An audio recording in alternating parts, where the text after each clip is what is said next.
Hi Pilipinas and Great Day World! I am Ali Reeds of Ali DJ TV and welcome to the special coverage of Angat Buhay launching. Tumindig, tumulong at tularan. Hindi natin kailangan maging politiko para tulungan ang ating mga kababayan. Ang kailangan lang natin puso at serbisyong totoo para iangat ang mga nasa laylayan. So, tara, puntahan na natin.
Magmadali.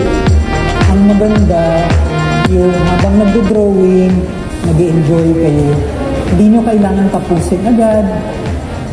Kasi kapag nagmamadali, may kita sa pag-drawing.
Ito po, 2K po siya. Ito. So guys, yung mga ganito, 2,000 daw. Mapupunta po siya sa sa Angat Buhay. Panimula. Yung mga ganyan. Mga ganito. Ano po siya, may 5K po siya, may 10K. So may 5K guys, may 10K. So po yung pinakamaganda 10K na lalaki po siya. How much yung mga malalaking gano'n?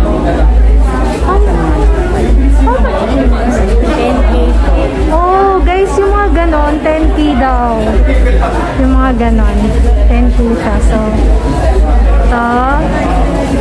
So nagre-range yung mga painting from 2,000 to 10,000 upwards.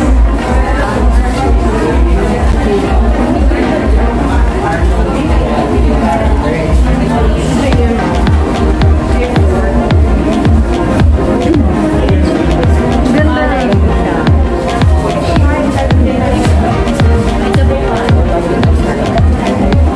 So 2,000 guys, up to 10,000 upwards yung mga paintings kung pupunta kayo dito.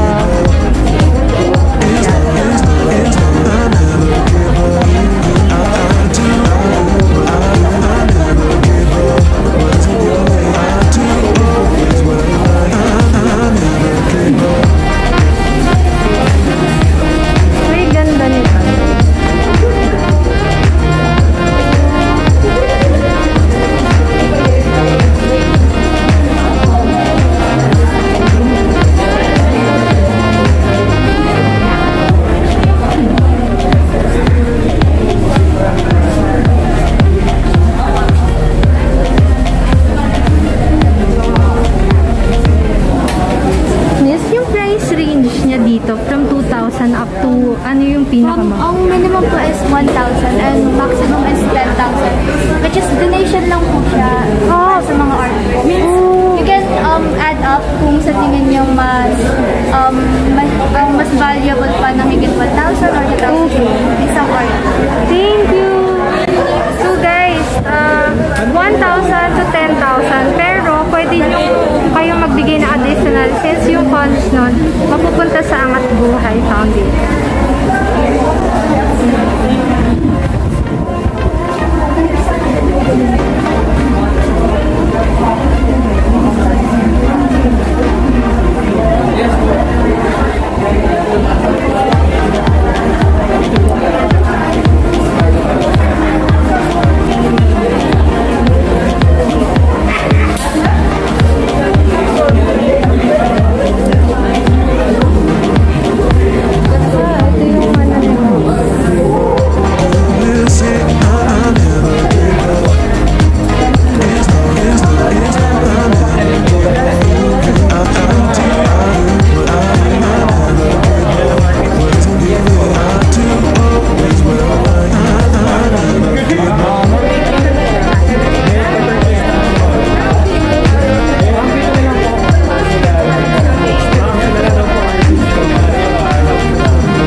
this one? Nakalagay pala yata sa loob. Hindi po. 2,000. Nakalagay yata. Paano ko nalalaman? May color code tsaka number. Ha? Yung color code pa tsaka yung number. May color code. May Kaya number. pala, may number din.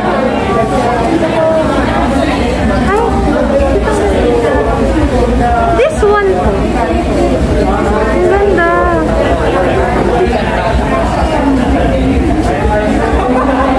Pwede ko takot yung number sa gitna. Sa gitna?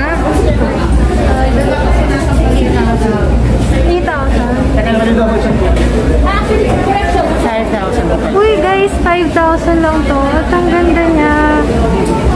Shit. Sana nandito pa to. I love this. Ang ganda. Sobrang. Oh. It's my. Yay.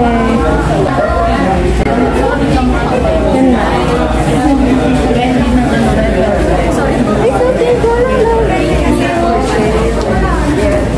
Mas mataas presyo yun. Kaya nga ako.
Donation. Gcash.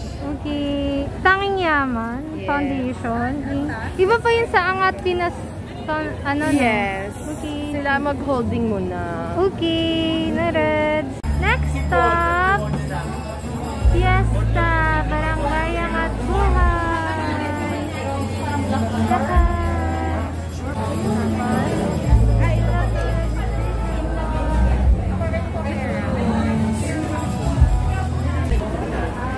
Thank you po.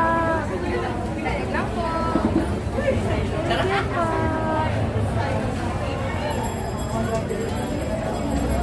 Thank you po. Apa. Picturean din natin.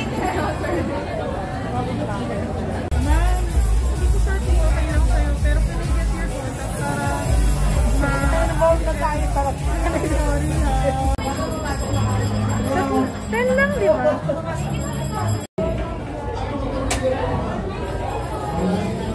Sabar.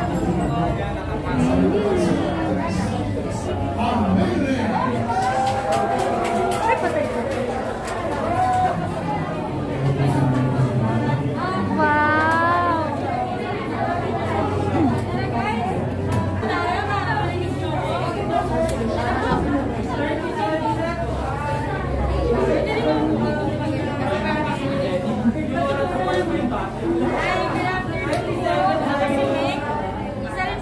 Well, katulad niyo po, isa sa volunteers since noong December po. Okay, ay po na din. Sa MKBC. Just want to give you like a brief background. Thank you po. Tsaka little reminders po para maging maayos yung tour natin all throughout. Of course, Christmas all hanggang matapos tayo. And then, pictures, videos, huwag na lang po natin i-touch lalo na yung mga memorabilia natin. So, we'll see you.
individuals. So, that's all throughout. From 2016, hanggang matapos yung term ni VP Lenny, just few days ago.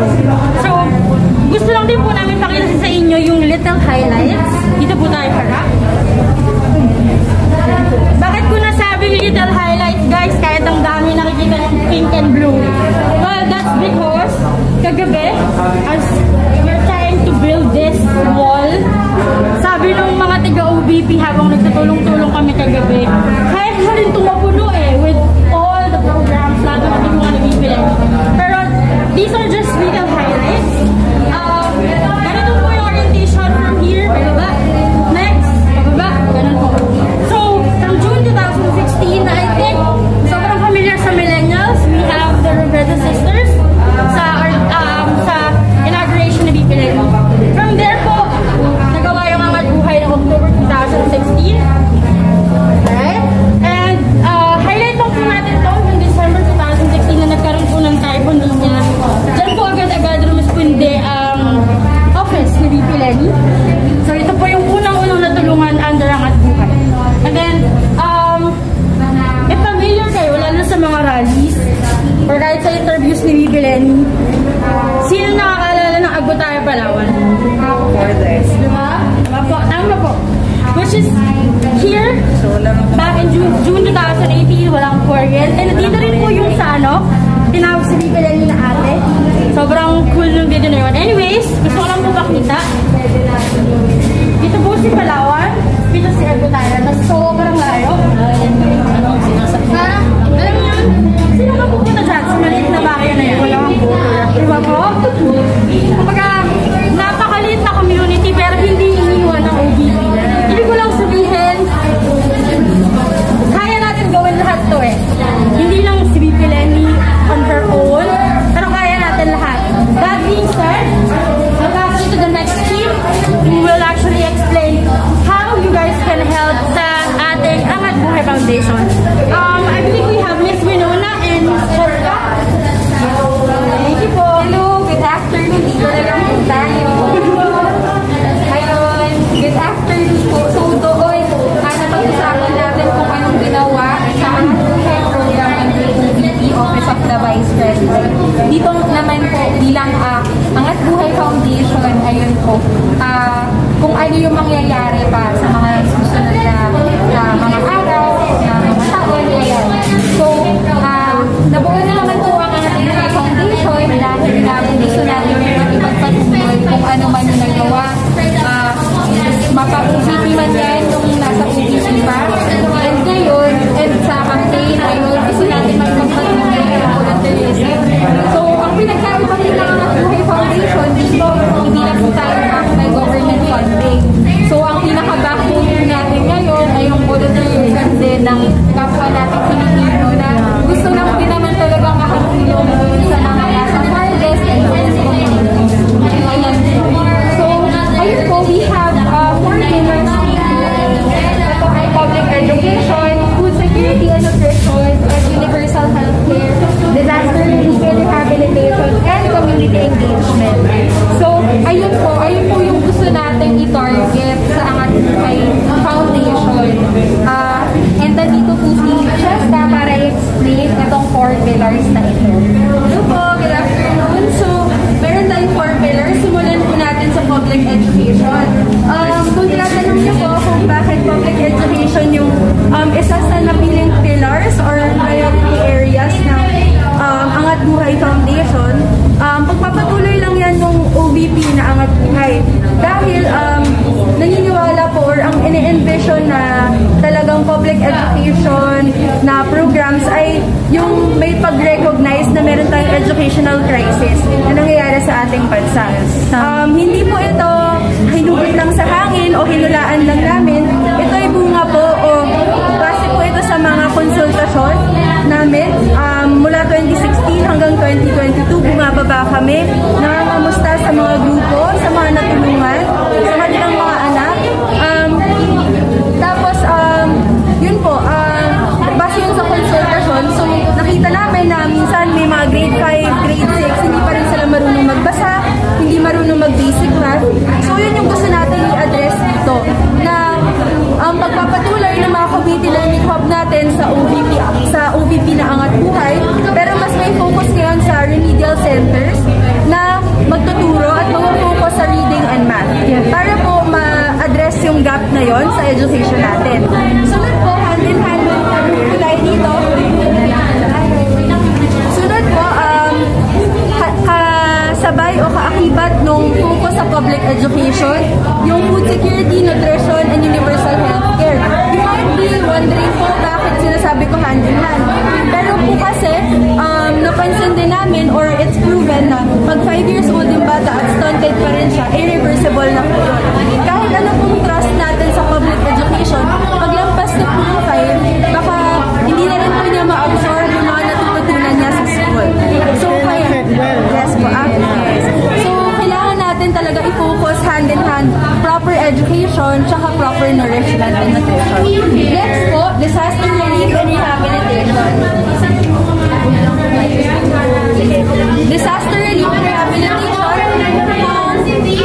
kung napapansin niyo po, hindi siya risk reduction dahil ang risk reduction mas institutions po talaga yung makakagawa nun at wala na po talaga kaming government backing yun. So, nasa disaster relief and rehabilitation tayo. Disaster relief, immediate assistance to communities in the face of disasters. So, more on distribution of food bags or relief goods tsaka temporary shelter kits. Rehabilitation naman, yung mas long-term approaches, yung mas long-term na interventions, which is construction of more Angat Buhay villages, kung saan sila pwedeng lumipat after a disaster. Tapos, kasabay nun, syempre, hindi naman magiging sustainable yung paglipat sa mga grupo ng mga tao kung wala silang pagkakakitaan sa mga lugar na yun. So, kailangan po ng alternative sources of income. Kailangan natin silang tulungan bumuo ng or mag-ideate ng mga bagong mga pagkakakitaan sa bago nilang nilipatang lugar after a disaster. So, yun po. Lastly, community engagement. Lahat naman po tayo siguro at one point naging involved ng campaign. So, ang gusto lang namin, ang na-envision natin sa Angat Buhay ay magkaroon tayo ng mga communities na participatory. Meaning, hindi lang tayo naghihintay na mag-live si VP, si Ma'am Lenny, hindi lang na mag-speak siya, pero yung actually participating in our communities, looking sa gilid-gilid natin, sa mga kapitbahay, sa mga barangay, ano yung kakulangan, ano yung kaya nating i-address sa own little ways natin. Tapos bumuo tayo ng mga grupo or engage natin yung mga kakilala natin na sama-sama nating tugunan yung mga yun para at least, kumbaga, one less thing to worry about ng bigger picture din. At mas lumalapit tayo dun sa goal natin. So, paano tayo makakatulong? Ano yung mga ways to help? Si Winona po yung mag-assist. Ayun po. Bakit po ba tayo nandito ngayon? To volunteer! Opo, gusto po natin na mag-volunteer. Gusto po natin mapagpatuloy kung ano man yung nasimulan ng kampanya ni Attorney Lenny. Ayan po. So ngayon, alam ko po meron po binigay sa inyo na mga papel. Ayun po, kung pwede na lang din po ilagay doon yung mga details nyo. Rest assured na ang details na yan ay mananatili lang din po within the NGO at hindi kahalang. Ayan po. What are we supposed to put in the plan? Yes, ayan po. Pwede po kayong magbigay ng monetary donation kahit magkano po yan, maliit man yan o malaki. For sure, makakatulong po yan sa foundation. Sa Gcash na, tsaka PayMaya. Yes, opo. Yes po, pwede din po. Ayan. Pero kung hindi man kayang makapagbigay ng monetary donation, pwede pa rin po tayo mag-contribute through our skills and knowledge. Dito po sa public education, kailangan din po namin ng mga support sa mga media reps. Ayan po, so pwede din po kayo, pwede din po yung ilagay na gusto nyo mag-support for public education. Ayan po, sa food security and nutrition and universal healthcare, pwede din po kayo mag-tulong sa mga program. If you have knowledge on proper nutrition, pwede din po natin. I-revive ba yung Bayanihan i-consulta? Ayun po yung hindi pa kami sure. Ngayon, mas feeding program pa rin po ng children. Okay. For disaster relief and rehabilitation, ayun nga po, kung may mga sakuna, kung meron pong mga bagyo, pwede po tayong tumulong, pwede tayo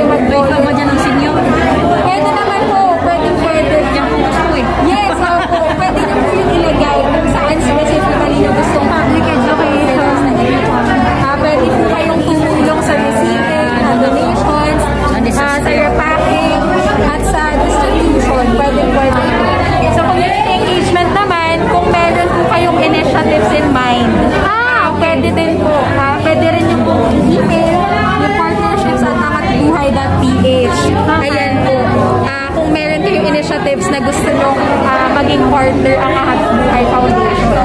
So, ita-turn over na po ulit namin kayo kay Maika para tutulungan kayo with the pledges. Kaya, salamat.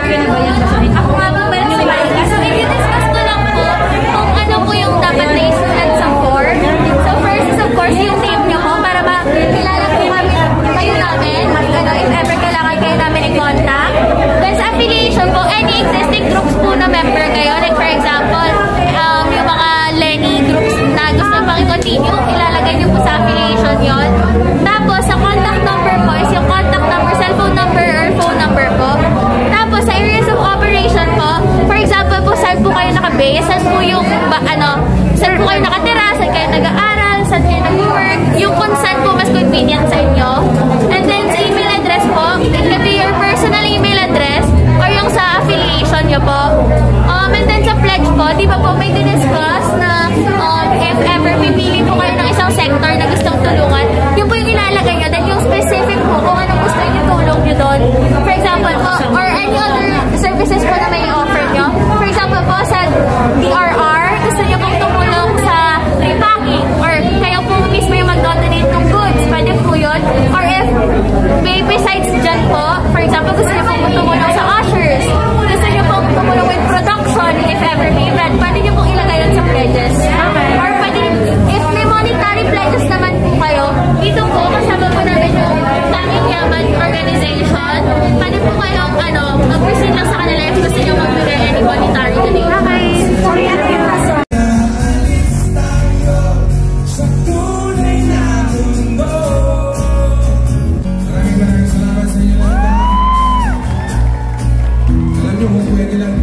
Sasama ko dito.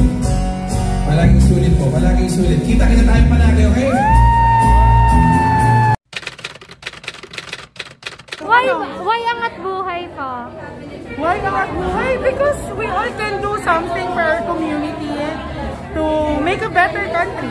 Thank you!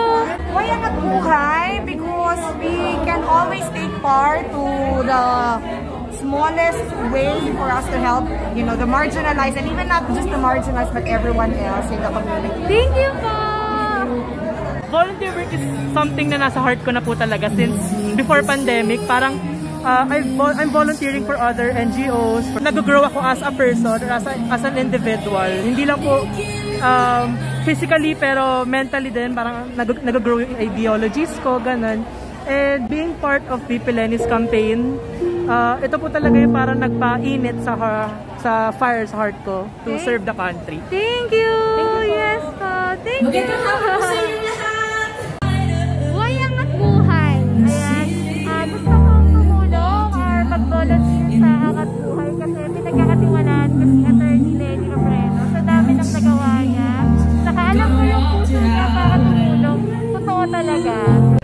I will volunteer for Angat Buhay because I believe in the advocacy and of Madam VP Lenny Robredo, and I'm one of her supporters that I want to achieve for the country. Yay! Thank you! Bye-bye! Bye-bye! Guys, ayan na for Angat Buhay. 45 pesos.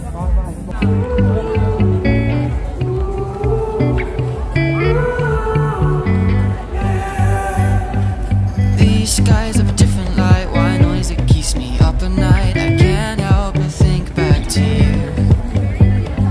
I wish that I could find a face that I would recognize. I replay the memory of you. It's been hard, you know I wanted to stay caught us off guard. There was no other way. Did you wait? 'Cause I've been counting the days, and I'm calling to say I'm coming home to you. I'm coming home to you. I'm coming home to you. And I know that it's time with you, but I'm coming home. Hold on to my embrace this time, I promise it won't break. I'm hoping that things haven't changed. Life took us far apart, but it never took away my heart. Have you been holding it safe? 'Cause it's been hard. You know I wanted to stay, caught us off guard, but there was no other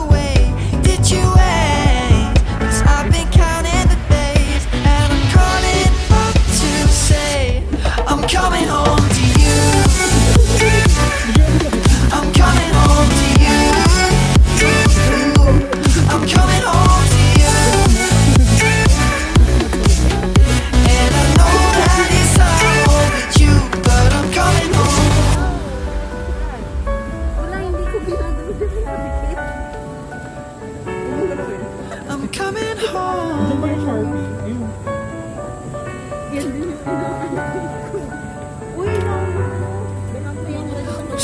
up till morning and head out exploring, make up for months that we've missed. Thank you for watching mga Kanoypis. Please like, share, and subscribe. Later!